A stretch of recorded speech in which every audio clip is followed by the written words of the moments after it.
Well, thank you, Cynthia, and thank you to all of you. And I apologize, I'm jumping in out of the program, but I'm scheduled to be on the Senate floor to give some remarks. And that schedule, I don't have any control over that schedule, and that changes a little bit. And so I would be missing all of this. So I'm sneaking in here, then I'm going to run right to the floor to be ready to speak. So I appreciate your indulgence and having an opportunity to speak. I wish I was here listening to all of what you presented, because this is exactly what we hope to accomplish in the Criminal Justice Commission that I'm a principal sponsor of, working in a bipartisan way. Right now we have 39 co-sponsors, about half Democrats, half Republicans. This is proof we can work together. We should take this as a very positive thing that we're working in a bipartisan way.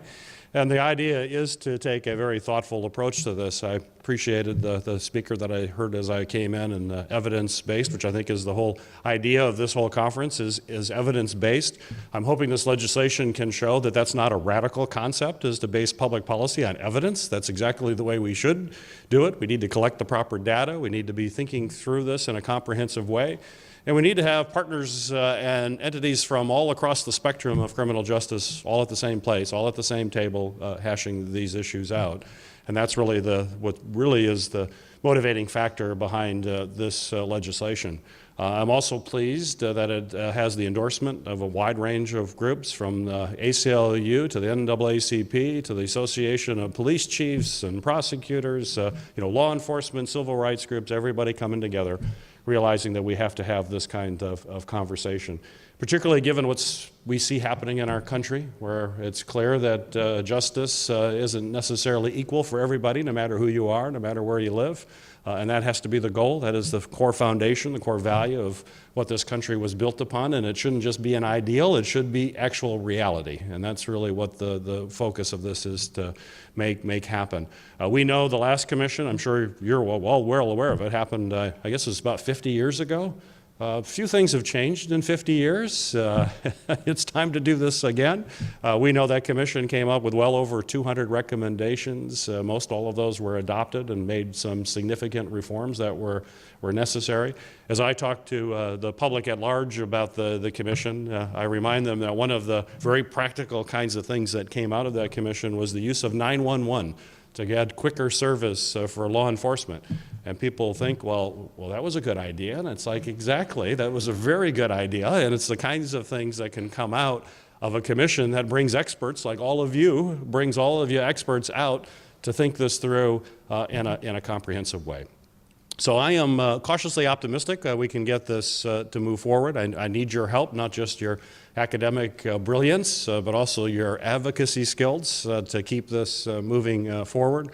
The legislation is part of a sentencing bill, a broader sentencing reform bill that has been before the Senate. That also has over 20 co-sponsors, passed out of the Senate Judiciary Committee, as I'm sure many of you are aware of. But it hasn't seen floor action yet. We're a little concerned about that. We're trying to work through some of the issues related to that, but certainly sentencing reform has to be a key aspect of any kind of judicial reform that we will move forward on. That's more specific. The commission, of course, will take a much broader brush and look at all of the other aspects of it. But if I could give any advice for advocacy, advocate on behalf of getting to the floor that sentencing bill. I believe if it gets to the floor, it'll pass. The challenge is to get it to the floor, which is usually the case with a lot of legislation here and leadership not bringing it forward. In the Senate, of course, it is hard to get floor time. It's a scarce commodity, and people, we like to refer to ourselves as the deliberative body. That means we're just really slow, and it's really hard to get anything to go forward.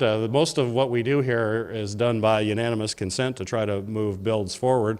But that means any one senator can stop something, and that can be a good thing, but it's also a really bad thing too. And so that's where we're at here. I don't know if this bill would get unanimous consent anyways, but definitely if it gets to the floor, it would pass. It would pass overwhelmingly, given the fact that already we have so many sponsors on board with it.